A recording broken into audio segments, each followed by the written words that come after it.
Nah,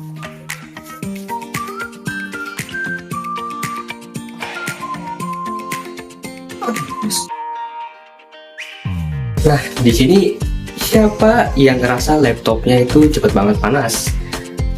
Ada yang panasnya berlebih akibat main game kelamaan, ada yang panasnya karena buat ngedit-ngedit video.